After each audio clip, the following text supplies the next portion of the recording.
একটু স্যাডেলিং করা যাক। ও এটাতে স্যাডেলিং করে অস্থির মজা, অস্থির মজা, এত বেশি স্টেবল থাকে এটা।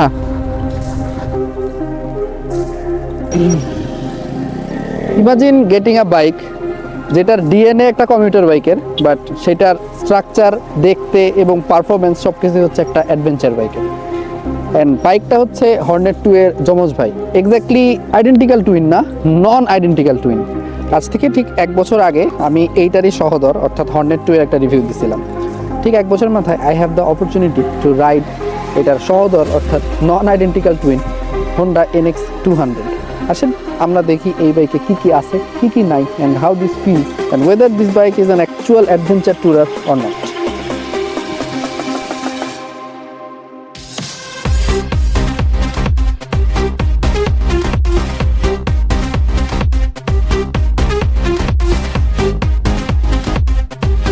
এটার ইঞ্জিন হচ্ছে হর্নেট 2 এর engine, 184 CC single cylinder SOHC air cooled একটা ইঞ্জিন, PGM-FI ইঞ্জিন আমরা জানি। কম্প্রেশন রেশিও হচ্ছে 9.5:1 অ্যান্ড পাওয়ার টর্ক ফিগার আমরা সবাই জানি। এর পাশাপাশি এটার suspension feedback, chassis and breaking setup সব কিছুই হচ্ছে হর্নেট 2 এর মতনই, কোনো চেঞ্জ নাই। চেঞ্জ কোথায় আছে? চেঞ্জ আছে হচ্ছে কিটে, অর্থাৎ এই কিটটা পুরোটা অ্যাডভেঞ্চার ট্যুরারের মতন করে বানানো। এর পাশাপাশি সামনে একটা উইন্ড স্ক্রিন দেওয়া আছে, নাকেল গার্ড দেওয়া আছে, tyre change, dual channel ABS আছে, ট্র্যাকশন কন্ট্রোল আছে, অ্যান্ড একটা অস্থির সুন্দর দেখতে TFT ডিসপ্লে আছে। আর আরেকটা জিনিস সবচেয়ে ভালো, সেটা হচ্ছে এটার হ্যান্ডেলবারটা অনেক উঁচা, অর্থাৎ হ্যান্ডেলবার রেজার দিয়ে হ্যান্ডেলবারটা উঁচা করা। এইটার কারণে বসার ফিলিংসটা পুরোপুরি চেঞ্জ। হ্যাঁ, সাসপেনশন ফিডব্যাকটা আরেকটু বড় হইলে আমার কাছে বোধহয় ভালো হইতো। সাসপেনশন ফিডব্যাকটা বড় না করে ওরা হ্যান্ডেলবারের যে রেজারটা সেটা অনেক বড় লাগাইছে, যাতে হ্যান্ডেলবারটা আরেকটু উঁচা হয়। Let's have a test ride, and বাকি কথা বাইকের উপরে বসে হবে। Then we will decide whether this bike is an adventure bike, a commuter bike, a dirt bike নাকি রকেট। ও আরেকটা কথা, আপনি যদি মনে করেন এই বাইকটার একটা total typical ride and experience review, তাহলে আপনি ভুল ভাবছেন। এখানে আমরা বেশ কিছু ডিটেইল ডেসক্রিপশন নিয়ে আলোচনা করব, সো ভিডিওটা বড় হতে পারে। যে ভিডিওটাতে বেশ কিছু কিন্তু ডেসক্রিপটিভ আলোচনা আমরা করব, পাওয়ার ফিগার থেকে শুরু করে অনেক ধরনের এক্সপিরিয়েন্সেস আলোচনা। এই ধরনের ডিটেইল ডেসক্রিপশন যদি আপনার ভালো না লাগে, so this video is not for you. First overall যে ইমপ্রেশন হয় সেটা হচ্ছে বাইকের এই পার্টটা অনেক উঁচা। আমরা যারা কমিউটার বাইক চালাই তাদের জিনিসটা লেভেল থাকে, স্পোর্টস বাইকে তারা সামনে ঝুঁকানো থাকে, এটা অনেক উঁচা, তো একটা মানে অন্যরকম একটা ভাইব দিচ্ছে। আর ইনস্ট্রুমেন্ট ক্লাস্টারটা তো জোস, দেখতে জোস। এটা ট্রায়াল দিয়ে আসি, ফার্স্ট টাইম রাইড করা হচ্ছে। ওরে বাবা রে, আমার জন্য একটু আনইউজুয়াল, কারণ নেগেট বাইকে তো এটা ঘুরে, মিটারটা ঘুরে, এটার মিটারটা ঘুরে না। আচ্ছা, বাইক হচ্ছে কি একদম নতুন, মাত্র 353 কিলোমিটার চলছে, সো এটাকে পুশ করা যাবে না। তো এটার ব্রেকিং পিরিয়ড পার হয়নি, তো লিমিটের মধ্যে থেকে যতটুকু রাইড করা যায়, যতটুকু ফিল করা যায় সেটা। আমার ফার্স্ট রাইড ইমপ্রেশন হচ্ছে প্রথমত এটার সাসপেনশন নিয়ে আমার একটা কোয়েশ্চেন আছে। এটা সাসপেনশন অনেক শক্ত, প্রত্যেকটা বাম্প খুব ভালোভাবে ফিল হচ্ছে। ব্রেকিং পিরিয়ডে আছে বলে এই জন্য হতে পারে, বাট মাই কোয়েশ্চেন ইজ আরেকটু সফট হলে বোধহয় ভালো হতো। এটার ব্রেকিং অস্থির। এই যে ভাঙা একটা পার হইলাম, এইখানে গিয়ে আমার কাছে বেশ ঝাঁকি খাইছি আমি। সামনের সাসপেনশনটা আরেকটু বড় ফ্লিপলে দিলে ভালো হইতো, সেক্ষেত্রে ভালো খেলতো। চাকার সাইজ এটাও 17 ইঞ্চি, বাট একটা অ্যাডভেঞ্চার ট্যুরার হিসেবে হন্ডা জানি না কেন অ্যাডভেঞ্চার ট্যুরিং বাইকেও নর্মাল স্পোর্টস বা বাইকের নেগেট স্পোর্টসের মতন টায়ার সাইজ দেয়, মানে রিম সাইজ আর কি। এই রিম সাইজটা যদি 17 ইঞ্চি না দিয়ে 19 ইঞ্চি দিত তাহলে জোস হইতো জিনিসটা আর কি। এটা আমার পার্সোনাল অপিনিয়ন। বাট ওভারঅল আরেকটা কোয়েশ্চেন হচ্ছে, এই লুকিং গ্লাস নিয়ে আমার সবসময় কোয়েশ্চেন আছে। হর্নেট 2 এর রিভিউর সময় আমি বলছিলাম এই লুকিং গ্লাস অনেক ছোট, আমার কাছে এত ছোটো লুকিং গ্লাস পছন্দ না, একটু ভিউ বড় হলে একটা অ্যাডভেঞ্চার বাইকের ফিল আসে। বাট ওভারঅল জিনিসটা জোস, মানে এই বাজেটের মধ্যে যেটা দিছে ইট ইজ ভেরি গুড। এটার ফিলই অন্যরকম। এটা নতুন বাইক চালানোর যে মজা, সেই মনে হচ্ছে কি সোফায় বসে আছি এইভাবে করে। হ্যাঁ ঠিক আছে, এটা CBX এর মতন সেই ফিলটা দিবে না। আমার কোয়েশ্চেন তাহলে বোঝা গেল, একটা হচ্ছে আমার সাসপেনশন নিয়ে প্রবলেম আছে, দ্বিতীয় প্রবলেমটা হচ্ছে এটার যেই রিম সাইজ, সেটা রিম সাইজটা নিয়ে আমার কোয়েশ্চেন আছে। But overall this bike is a very very very good deal. Cornering একটু বড় হবে হয়তো, বা খুব যে ছোট হবে কর্নারিং রেডিয়াস এরকম না। হর্নেট 2 এর মতন এত কম্প্যাক্ট হবে না, হর্নেট 2 তো অনেক কম্প্যাক্ট ছোট বাইক, বাট এটার কর্নারিং রেডিয়াসটা একটু বড় হচ্ছে, একটু বড় লাগবে। আর যেহেতু বাইক ব্রেকিং পিরিয়ড আছে, পুশ করা যাচ্ছে না, ওইভাবে করে তো সুয়েভ করে ফেলা যাচ্ছে না। ইনস্ট্রুমেন্ট ক্লাস্টারের পাশাপাশি সুইচের কিছু চেঞ্জ আছে, সম্ভবত এই সুইচগুলো navigation switch, horn, indicator, emergency light সব কিছু আছে। মানে এটা ওভারঅল প্যাকেজ। হর্নের 2-তে যা যা ছিল তার থেকে বেশি জিনিসপত্র এখানে আছে। এই যে চার্জিং পোর্ট আছে, তারপরে এই যে এই সুইচগুলো আছে, এই সুইচগুলো আগে হর্নের 2-তে ছিল না। সবচেয়ে জোস জিনিস হচ্ছে এই যে নাকেল গার্ডটা, এই নাকেল গার্ডটা জোস, একটা ভালো উইন্ড প্রোটেকশন দেয় অ্যান্ড অবশ্যই ক্র্যাশ থেকে প্রোটেকশন তো দিবেই। সামনে হাইব্রিড, আমরা হাইব্রিডকে ক্রস করে চলে গেলাম। আর এইটার কন্ট্রোলিং, সুয়ারভিং, পুরা মুভেবিলিটি অস্থির।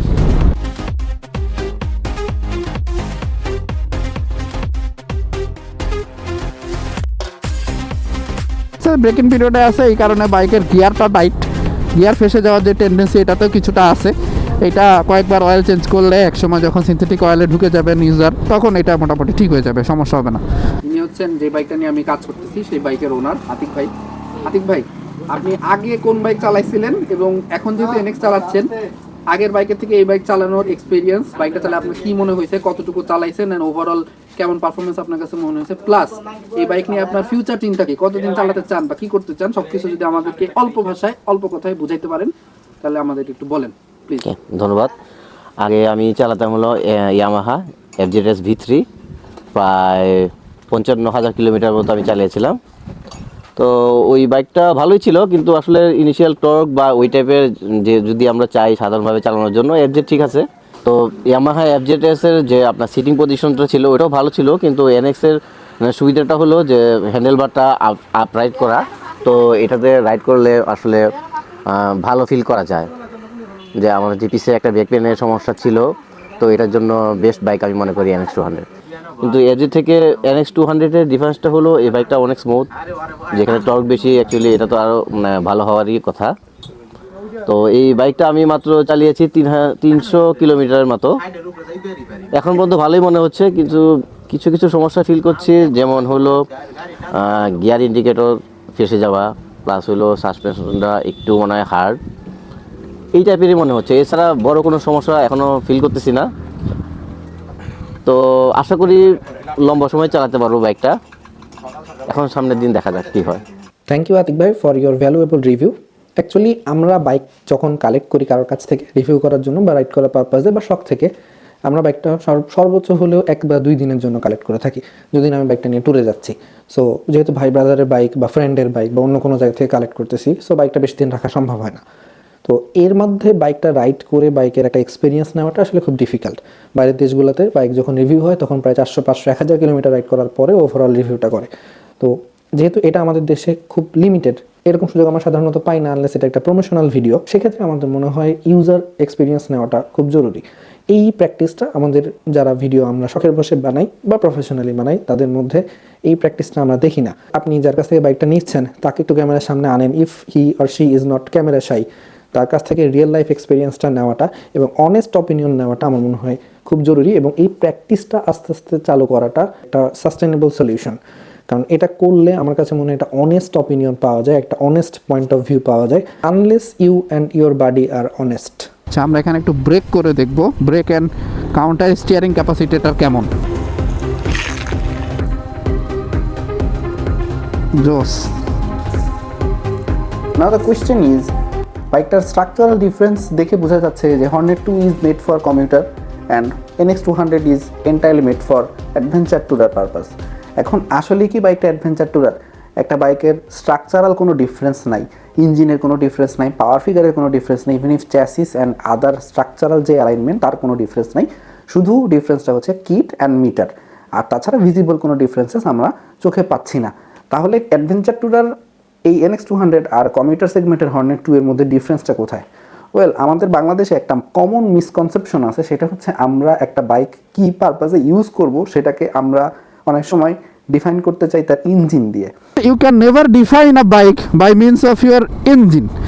একটা বাইকের ইঞ্জিন দিয়ে আপনি কখনো সেটাকে ডিফাইন করতে পারবেন না যে সেটা হচ্ছে কমিউটার বাইক নাকি হচ্ছে সেটা অ্যাডভেঞ্চার ট্যুরার নাকি সেটা স্পোর্টস। দেখেন R15 এর ইঞ্জিন দিয়ে MT, XSR, WR সবই চলে। R15 is a totally made for sports bike, MT is a naked sports, whereas WR একটা ফুললি ডার্ট বাইক। বাট আমরা কিন্তু ইঞ্জিন দিয়ে কোনোটাকে কম্পেয়ার করতেছি না। Same goes for CBR also. CBR engine দিয়ে এক্সমোশন চলে না, সিবিআর ইঞ্জিন দিয়ে সিবিএক্স চলে না। সিবিএক্স একটা প্রপার অ্যাডভেঞ্চার ট্যুর, সিবিআর তো স্পোর্টস, আর এক্সমোশন তো একটা প্রপার নেকেড বাইক। আপনাকে বাইকের ক্যাটাগরি ডিফাইন করতে হবে, বাইকটা কী পারপাসে আমি ইউজ করতে চাচ্ছি, অ্যান্ড বাইকটার স্ট্রাকচারাল ডিফারেন্সটা কোথায়। সেম ইঞ্জিন দিয়ে বাংলাদেশে অনেকগুলো বাইক চলে অনেকগুলো ক্যাটাগরিতে। এখন আমি কিভাবে ডিফাইন করব NX200টা একটা totally made for adventure tourer বা একটা কমপ্লিট অ্যাডভেঞ্চার ট্যুরার প্যাকেজ? সেখানে আমাকে দেখতে হবে এটার সাসপেনশন ফিডব্যাকটা কেমন, সাসপেনশনের রেসপন্সটা কেমন, এইটা of road and on road দুইটাতে কেমন পারফর্ম করে। পাশাপাশি দেখতে হবে হাইওয়েতে অ্যান্ড যে কোনো ট্যুরে বা লং রাইডে আমার সাথে বাইকটা কিভাবে কম্প্যাটিবল হচ্ছে। একটা কমন কমিউটার বাইক অথবা স্পোর্টস বাইক চালাইলে যেই ধরনের প্রবলেমগুলো আমরা ফেস করি, সেই প্রবলেমগুলোকে আমি এই বাইকটা চালানোর সময় ফেস করতেছি কিনা, অর্থাৎ টোটাল কমফোর্টেবল একটা প্যাকেজ আমাকে এই বাইকটা অফার করতেছে কিনা, এইগুলাকে চেক করার জন্য আসলে বাইকটাকে টেস্ট রাইড অর্থাৎ বাইকটাকে লং টাইম রাইড করা জরুরি। অ্যান্ড সব ধরনের কন্ডিশনে রাইড করাটা খুবই ইম্পর্টেন্ট। যে এই কচকচানিটা করলাম না যে কেন একটা বাইকের ইঞ্জিন ছাড়াও অন্যান্য অনেক কিছু দেখেই ডিফাইন করা হয় সেটা অ্যাডভেঞ্চার বাইক নাকি কমিউটার বাইক। কারণ হচ্ছে আমি এই এনএক্সের যে কয়টা রিভিউ দেখছি, ইচ অ্যান্ড এভরিওয়্যার অলমোস্ট সব জায়গাতেই বলছে যে এটা নাকি একটা কমিউটার বাইক, এই কমিউটার বাইকটাকে জোর করে অ্যাডভেঞ্চার ট্যুরার বানানো হচ্ছে। সো হোয়াট, অ্যাডভেঞ্চার ট্যুরার বানানো হলে কি যায় আসে এমন? একটা বাইকের শুধুমাত্র ইঞ্জিন দিয়ে তো সব কিছু ডিফাইন হয় না। আমি মানছি এটা একটা কমিউটার বাইকের ইঞ্জিন, ওভারঅল বডি কিটের স্ট্রাকচার, ওভারঅল সাসপেনশনের স্ট্রাকচার সব কিছু মিলে যদি সেটা একটা অ্যাডভেঞ্চার বাইকের মতো পারফর্ম করতে পারে তাহলে সেটাতে কী problem? I don't see any problem there. এমন কথা হচ্ছে যে এইটা বানানোই হয়েছে অ্যাডভেঞ্চার ট্যুরের মতো করে, দো ইট ইজ ইউজিং হর্নেটের ইঞ্জিন। বাট হর্নেটের ইঞ্জিন নিয়ে তো কোনো কমপ্লেন নেই। হর্নেটের কমপ্লেন ছিল হর্নেটের বিল্ড কোয়ালিটি নিয়ে, যেটা পরে মিজারেবলি ফাক আপ করছে। বাট এইটার বিল্ড কোয়ালিটি আশা করি ভালো, আমার কাছে এখন পর্যন্ত দেখে যা মনে হয়েছে। যদি এটা ফার্স্ট লটের বাইক, হর্নেট 2 এরও ফার্স্ট লটের বাইকের বিল্ড কোয়ালিটি খুব ভালো ছিল, বাট পরবর্তী থেকে এটা খালি খারাপ হয়েছে। সো এখানেও দেখা যাবে যে বিল্ড কোয়ালিটি এটার ফার্স্ট লটেরগুলো ভালোই হবে, পরবর্তীগুলো কী হবে সেটা আমি এখনও বলতে পারি না। আর অনেকে বলছে এটা OBD2 ইঞ্জিন, বাট আমার কাছে মনে হয় না এটা OBD2 ইঞ্জিন। এটা হর্নেট 2 এর ইঞ্জিন মোটামুটি same to same. So I guess এটা OBD2 না, OBD1ই। সো হর্নেট 2 এর সাথে এটার ইঞ্জিনের কোনো চেঞ্জেস নাই।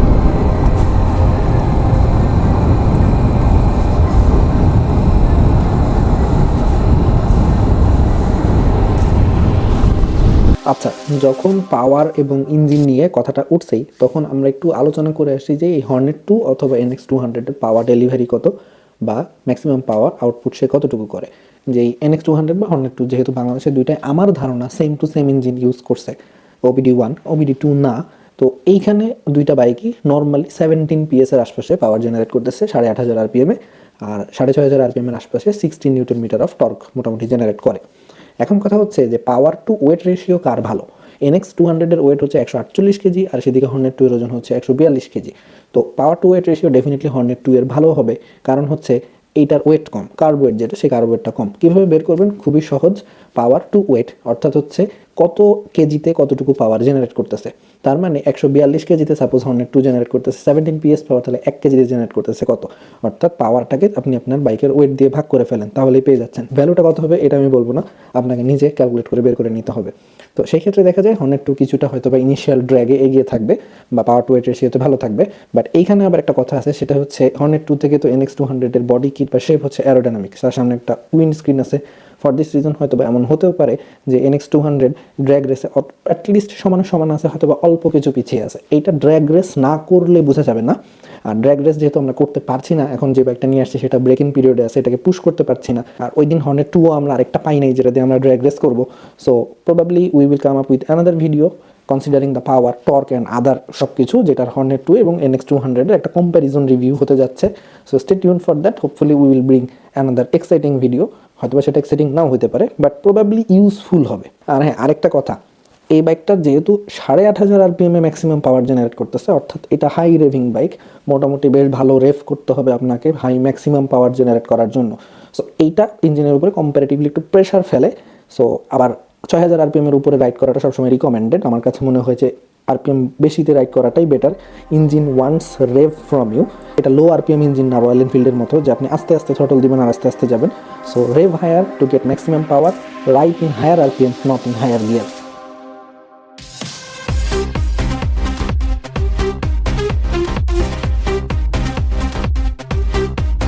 এই বাইকে সবচেয়ে বেশি পছন্দ আমার যে জিনিসটা সেটা হলো গিয়ে এই টিএফটি ডিসপ্লেটা। এই ডিসপ্লেটা আমার কাছে খুবই খুবই খুবই সুন্দর লাগছে। হন্ডার আসে, লোগো আসে, অ্যান্ড অন হইলে এটা ডিসপ্লেটা হয় এরকম সুন্দর। This is very good. আমি বোধহয় এরকম সেগমেন্টের বাইক এখন পর্যন্ত কোনো বাইকে টিএফটি ডিসপ্লে আসে নাই হাইব্রিড ছাড়া। আসেন, হোন্ডা এত সুন্দর একটা টিএফটি মিটার দিচ্ছে, কিন্তু টিএফটি মিটারে কি কি আছে সেটা যদি না দেখি তাহলে তো এই ভিডিও অসম্পূর্ণ থেকে যায়। সো কি কি আছে সেটা আমরা দেখি। এটা হচ্ছে যে সেই ফুললি ডিজিটাল টিএফটি যে মিটারটা একদম পুরাটা। আর এই টিএফটি মিটারের নেভিগেশনটা কন্ট্রোল হয় হচ্ছে গিয়ে এই বাটনটা দিয়ে। আর এবার আসি যে আমাদের কি কি আছে।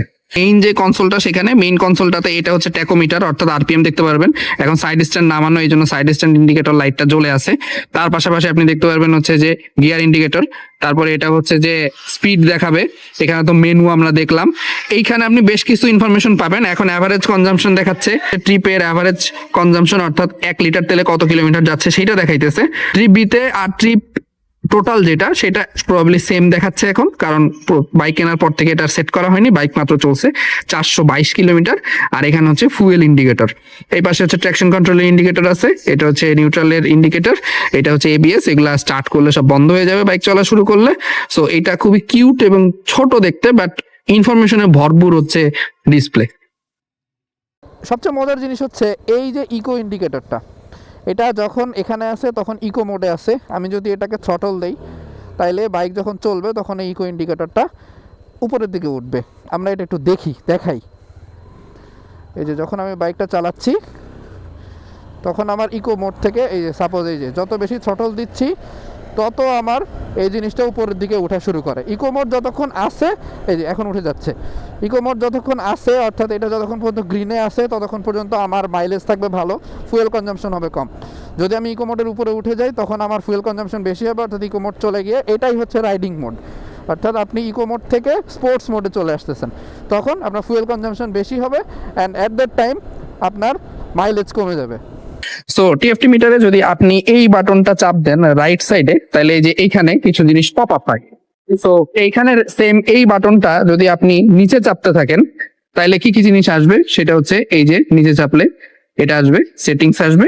আবার যদি আমি এই উপরের বাটনটা চাপ দিই তাহলে এই উপরের বাটনটা চাপলে এই যে আস্তে আস্তে উপরে যাওয়া শুরু করছে। সি 3টা মোড এই জায়গাটায় আসে। উপরের মোডটা হচ্ছে ফুয়েল মোড।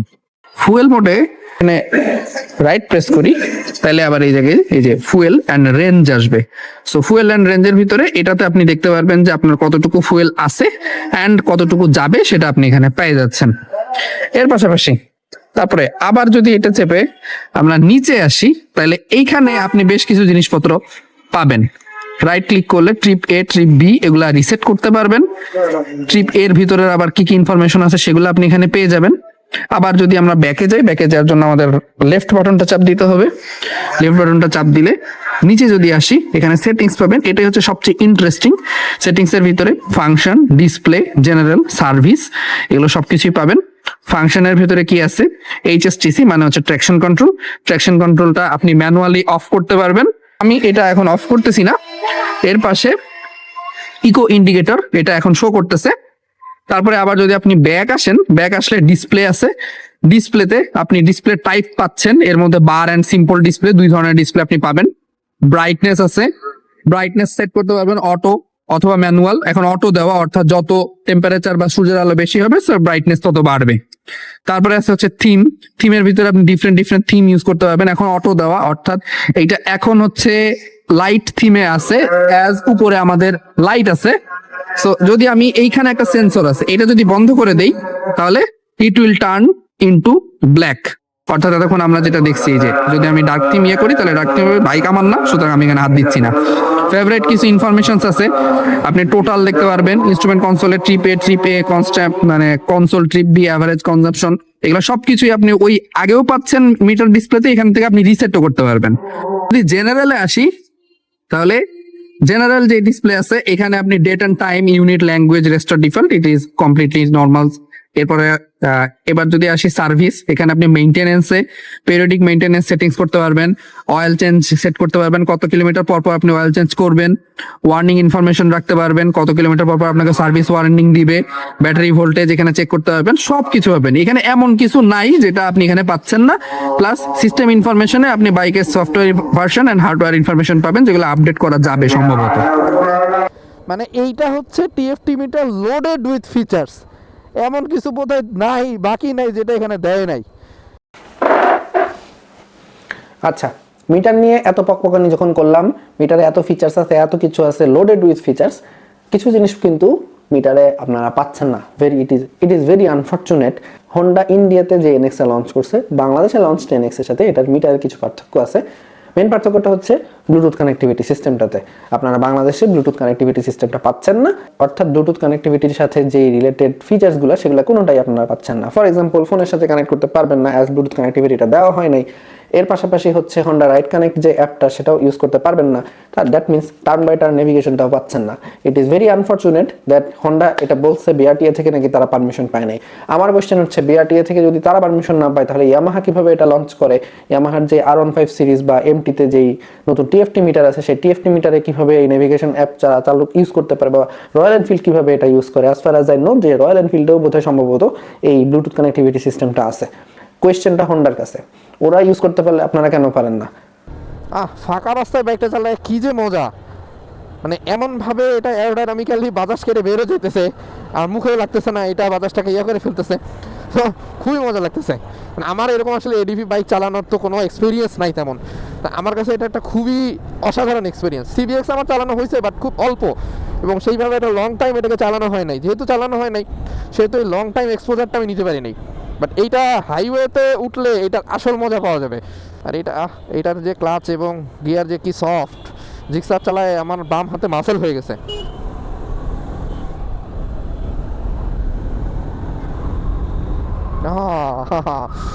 ও সেই মজা, সেই সেই সেই 4500 RPM 75-80 হিট করতেছে ব্রেকিং পিরিয়ডে, এবং এত স্মুথ ইঞ্জিন। আনডাউটেডলি মানে এরকম স্মুথ ইঞ্জিনের বাইক আমি বহুদিন চালাই না। আমার বাইকের বয়স হয়েছে, হয়েছে, সে এখন অত স্মুথ নাই। দেখি এটার কর্নারিং কেমন, বুঝছেন? এটা কর্নারিং রেডিয়াস কত কম, কত অল্প জায়গাতে ঘুরে ফেলা যায়। ঠিক আছে, যারা এক্সপিরিয়েন্স রাইডার না, তারাও এটা খুব ইজিলি করে ফেলতে পারবে।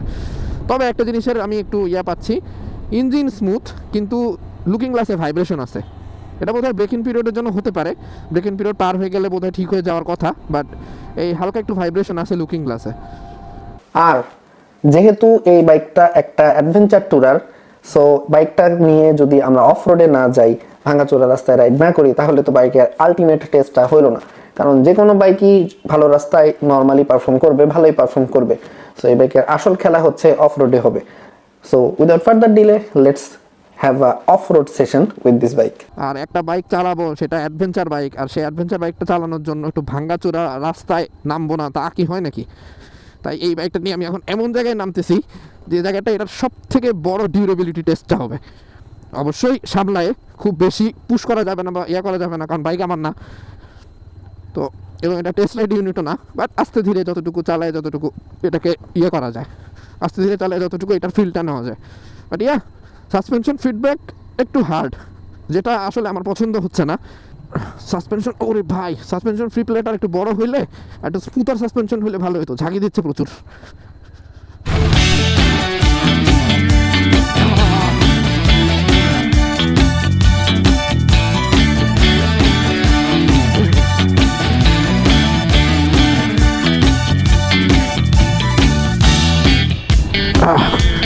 এমন জায়গায় রাইড করতেছি মানে এটার একদম এক্সট্রিম ডিউরেবিলিটি আর এক্সট্রিম অফ রোডিং টেস্ট হয়ে যাচ্ছে। যেটা বুঝতেছি সেটা হলো, মানে বাইক এখনো ব্রেকিং পিরিয়ড আছে, এটা নিয়ে কমেন্ট করা 100% সঠিক হচ্ছে না। জানি না ব্রেকিং পিরিয়ড পার হলে এটা কি কেমন পারফর্ম করবে, বাট সাসপেনশন প্রচণ্ড শক্ত, আমার তলপেট পর্যন্ত ব্যথা করে ফেলতেছে।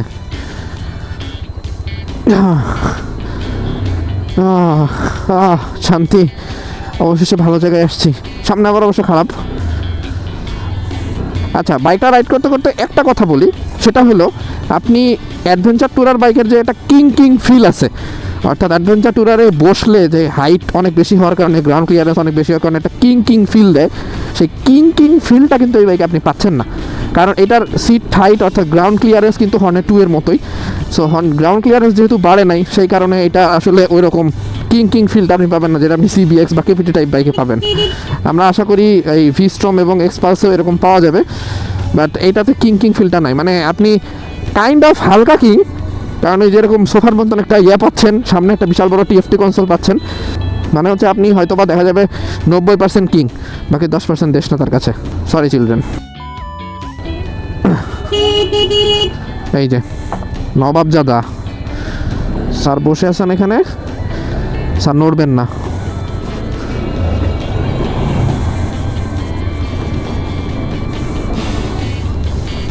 এই শোয়ার আপসাইড ডাউন সাসপেনশন হওয়ার কারণে সামনে অনেক স্টেবল থাকে, আর আগে হর্নেট 2-তে তো পিছনে একটা স্কিডিং টেন্ডেন্সি ছিল, এখন ট্র্যাকশন কন্ট্রোল আর হচ্ছে ইয়ার কারণে, ডুয়াল চ্যানেল এবিএস এর কারণে সেই প্রবলেমটা এখন আর হচ্ছে না।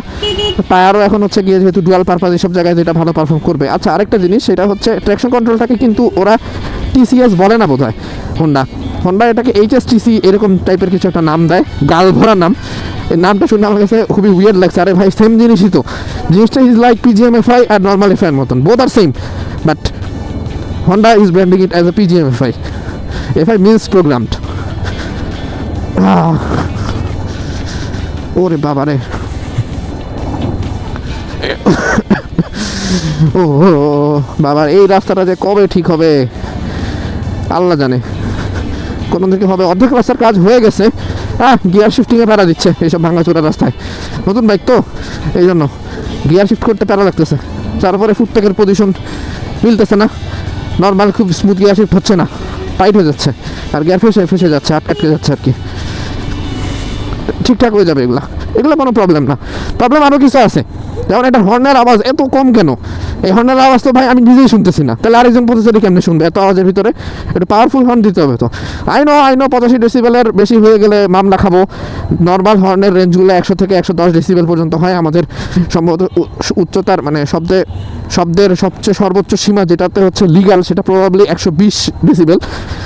বাট দ্য থিং ইজ, এই হর্নের আওয়াজে ভাই কেউ কিছুই শুনবে না। আই এম প্রিটি শিওর হর্নেটের মতন এটার হেডলাইটের আলো সেম, যেটার আলোতে কেউ কিছুই দেখবে না, ওটা দেখার থেকে না দেখা better. So fog light is a must. আর ইঞ্জিনের সাউন্ড ভালো না, এটার ব্র্যান্ড নিউ অবস্থায়, একদম নতুন অবস্থাতেই ইঞ্জিনের সাউন্ড আমার পছন্দ না। হর্নেট 2 এর জন্য সেম, হর্নেট 160R এর জন্যও সেম, কোনোটারই ইঞ্জিনের সাউন্ড আমার একদমই পছন্দ না। একটা বাইকের আওয়াজ হবে N160-র মতন, গম করবে। জিক্সারের আওয়াজ একদম কম, বাট এরকম জঘন্য আওয়াজ না। ভালো অয়েল দিলে ভালো আওয়াজ দেয়, বাট এটা যত ভালো অয়েলে দেই এরকম ফুসফুস করে আওয়াজ দেয়। এই আওয়াজটা আমার পছন্দ না। বাইকের থেকে যদি আপনি সাউন্ডই না পাইলেন, তাহলে সেই বাইক চালায় মজা কি? এটা কি ইলেকট্রিক বাইক নাকি? কোমর আজকে শেষ।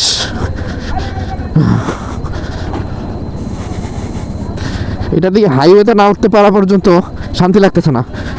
এটা দিয়ে হাইওয়ে ট্যুর দিতে হবে, একটা হাইওয়ে ট্যুর দেওয়ার পরে এটা নিয়ে আসল মন্তব্য করা যাবে। বাট হাইওয়ে ট্যুর না দেওয়া পর্যন্ত এডিভি বাইকের মজা নাই। এই যে এইসব জায়গায় আসলে ডার্ট বাইক দরকার, এডিভি না। ও পার হয়ে যেতে পারবে, সেটা তো স্পোর্টস বাইকে পার হয়ে যেতে পারে, কিন্তু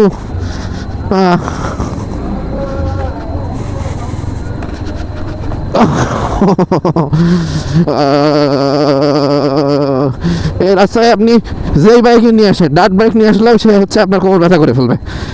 এটা এত অসাধারণ রাস্তা।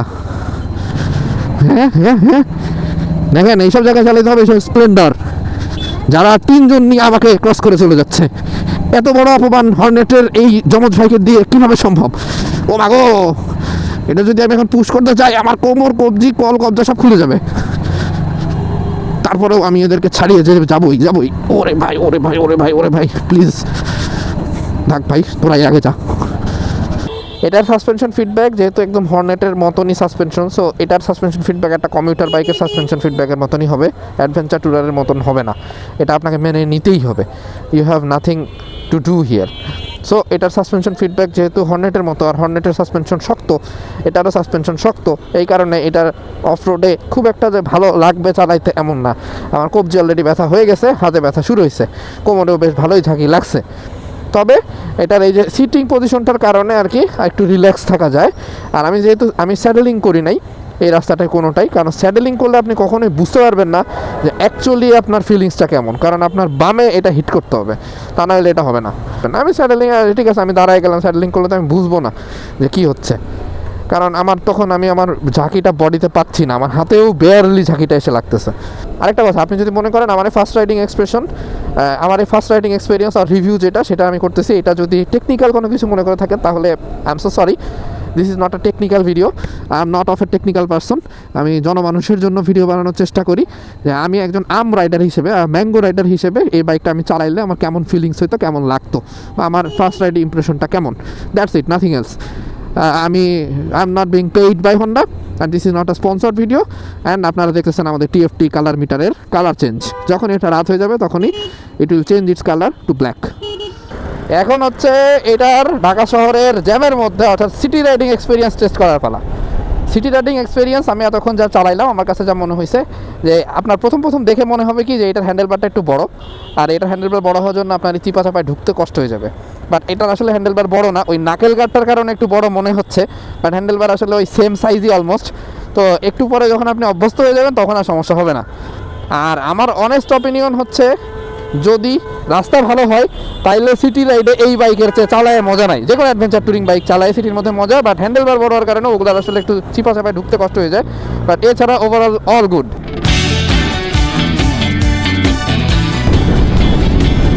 আমি এটার ফ্যান হয়ে গেছি জাস্ট। ও অস্থির ব্রেক, অস্থির ব্রেক।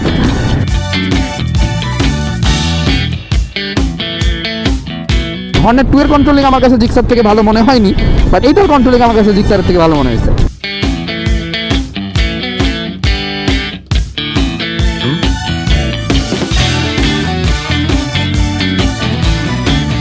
না, সিটি রাইডে এটা বস, হাইওয়েতেও এটা বসই হবে। খালি যদি এটা লিকুইড কুল ইঞ্জিন দিয়ে আসতো আর এই দাম হইতো, তাহলে লিকুইড কুল ইঞ্জিন আসলে এই দাম হইতো না কখনোই, নর্মাল অয়েল কুল ইঞ্জিন দিয়ে আসলে আর একটু বেটার পাওয়ার আউটপুট পাইতাম, আরও জোস হইতো। অয়েল কুল ইঞ্জিন দিয়ে এসে 3,50,000 টাকা দাম হলে এটা বোধহয় একটা মানে সেগমেন্ট কিলার হয়ে যেত একদম। এটা এখনই সেগমেন্ট কিলার, আসলে এই সেগমেন্টে এই প্রাইস রেঞ্জে এটার কম্পিটিটর তার কেউ নাই। যেগুলো আছে আমাদের অ্যাডভেঞ্চার ট্যুরার সেগুলো তো সবই খুবই এক্সপেন্সিভ। বাংলাদেশে অ্যাডভেঞ্চার ট্যুরের অপশন আছে কয়টা, আই ডোন্ট নো ভিস্ট্রমের প্রাইস কেমন হবে, but I am expecting a competitive price.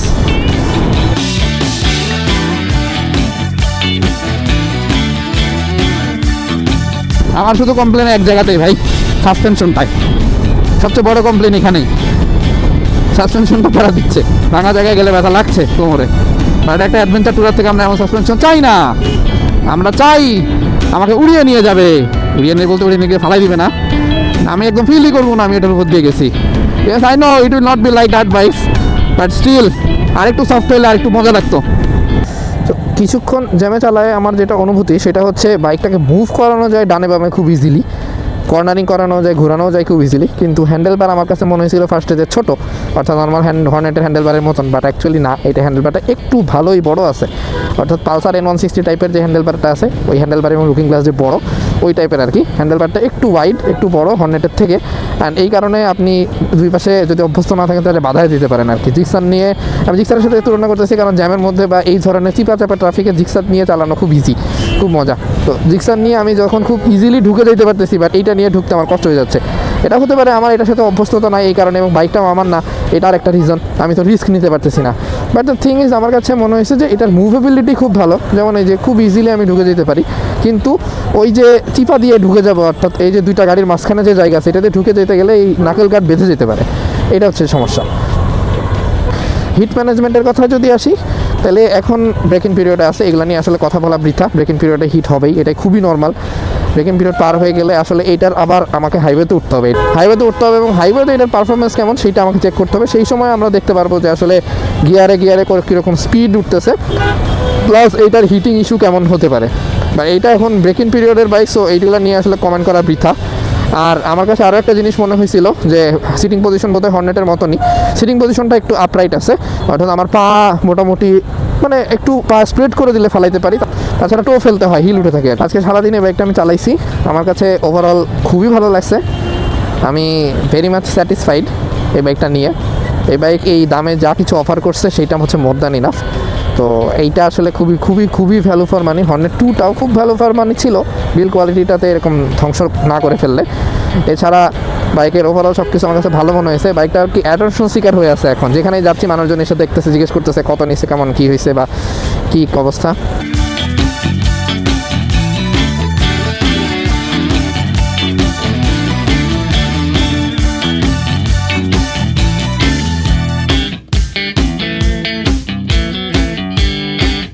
Adventure ট্যুরারের মজা নিব, বাট এখানে না, সামনে এসে।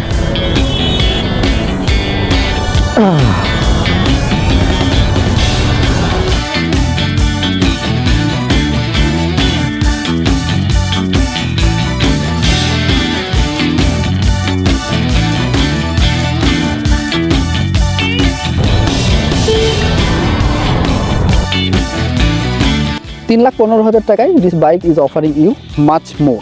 এটা কিছু প্রবলেম আমি মানছি, এটা সাসপেনশন ফিডব্যাক আমার ভালো লাগে নাই। আমি পিছনে রিং টাইপ সাসপেনশন চাই, অর্থাৎ এটা আরেকটু খেলবে সেরকম সাসপেনশন চাই। আমি টায়ার সাইজ বড় চাই একটা অ্যাডভেঞ্চার ট্যুরার হিসেবে। এটা প্রপার অ্যাডভেঞ্চার ট্যুরার আমি বলতে পারি না, এটা একটা সেমি অ্যাডভেঞ্চার ট্যুরার বলা যায়। কিন্তু সেমি অ্যাডভেঞ্চার ট্যুরার হিসেবেও 3,15,000 টাকায় আপনাকে বাইকটা যা কিছু অফার করতেছে, অন্য কোনো কোম্পানিকে আপনাকে সেটা অফার করবে? I guess no. কারণ এই বাইকে যা কিছু আছে সেগুলো অফার করেও আপনাকে একটা রিজনেবল প্রাইসে বাইকটা দিচ্ছে, তার মানে আমরা বুঝতে পারি বাইকের অবশ্যই বিল্ডিং কস্ট আরও কম। কারণ একটা কোম্পানি অবশ্যই আপনাকে লসে বাইক সেল করবে না, এটা কেউ কোনো দিন করে না। দেখেন, বাইক আপনি কোনো টাকাই খারাপ বলতে পারেন না। একটা বাইকের পাওয়ার কম বা সিটিং আনকমফোর্টেবল, সেটাতে আপনি বাইকটাকে খারাপ বলে ফেলবেন, এটা আপনার ভাবতে মানে এটা আসলে কোনোভাবেই অ্যাকসেপ্টেবল না। প্রত্যেকটা বাইকের একটা আলাদা আলাদা ফ্যান বেজ আছে, প্রত্যেকটা বাইকের একটা আলাদা আলাদা ইউজার কমিউনিটি আছে, একটা আলাদা আলাদা ইউজার বেজ আছে। তারা ডিসাইড করবে whether they will buy this bike or not. এই বাইকটা যার পছন্দ হবে, যার পারপাজের সাথে মিলবে, সেই বাইক কিনবে, যত দামি হোক না কেন। সো বাইক কোনোটাই খারাপ না। আমরা শুধু চাই অযাচিত প্রাইসিং যেন না হয় বাইকগুলার। একটা সাধারণ কনজিউমার লেভেলের মধ্যে একটা বাইক থাকলে সেই বাইকের প্রতি সবারই আগ্রহ জন্মায় এবং সেই বাইকটা আমরা কিনতে চাই, ট্রলের শিকার হতে হয় না কোম্পানিটাকে। তো আমাদের কথা হচ্ছে বাইকের প্রাইসগুলো যদি আমাদের রিজনেবল রেঞ্জের মধ্যে থাকে তাহলে আমরাও এক্সপ্লোর করার সুযোগ পাই, এটা হচ্ছে সবচেয়ে বড় কথা। Every bike is unique in their own character. But আমার কথা হচ্ছে অন্য কোম্পানি কেন আমাদেরকে এই রিজনেবল প্রাইসে বাইকগুলো দিতে পারে না? তাহলে তাদের প্রফিট মার্জিন এত বেশি। বাট যারা অ্যাকচুয়ালি সিটি রাইড করতে চান এবং হাইওয়েতে উঠতে চান, তাদের জন্য this bike has a very good deal, no doubt. এই বাইকটা আপনাকে হাইওয়েতেও খুব ভালো পারফরমেন্স অবশ্যই দিবে, কারণ এটার যে সিটিং পজিশনটাতে আপনি টায়ার্ড হবেন না। সেকেন্ড অফ অল, এইটা সিটিতেও আপনাকে খুব একটা প্যারা দিবে না, কারণ বাইকটা হর্নেট 2 এর মতো নিচে চ্যাসিস সব কিছুই সেম। সো কম্প্যাক্ট, হ্যান্ডেলবারটাও অত মানে ওয়াইড না হর্নেট 2 এর হ্যান্ডেলবারের মতোই, বাট এটা কম্প্যাক্ট। এই কারণে আপনার সুয়ারভিং বা মুভেবিলিটি খুব ভালো হবে। এই অ্যাডভেঞ্চার ট্যুরারগুলো পিলিয়ন ফ্রেন্ডলি হওয়া উচিত, বাট এটা পিলিয়ন ফ্রেন্ডলি আমার কাছে খুব একটা মনে হচ্ছে না, কারণ সিট শক্ত। সো পিলিয়নের নিয়ে একটু প্যারা হইতে পারে, বাট সিটটা মডিফাই করে নিলে আই গেস আর কোনো প্রবলেম হবে না। মাই অনেস্ট রিকোয়েস্ট টু হন্ডা, আপনারা প্লিজ প্লিজ প্লিজ এই বাইকটার বিল্ড কোয়ালিটি নিয়ে হর্নেট 2 এর মতন ফাক আপ করেন না। ওভারঅল যদি আমি একটা নিউট্রাল পয়েন্ট অফ ভিউ থেকে বললে এই বাইকটা আমার কাছে 10-এ 7 পাবে। কেন? কোনো বাইকই 10-এ 10 পাচ্ছে না, কখনোই পাওয়া সম্ভব না, উচিত না, কারণ everywhere there are rooms for development. And আপনাদের লাইন আপে আরও ভালো ভালো বাইক আছে। আমরা আশা করি, আমরা চাই আমরা এই বাইকগুলো দেখবো, বাট আসলে কি এই বাইকগুলো দেখবো, এটা হচ্ছে কোয়েশ্চেন।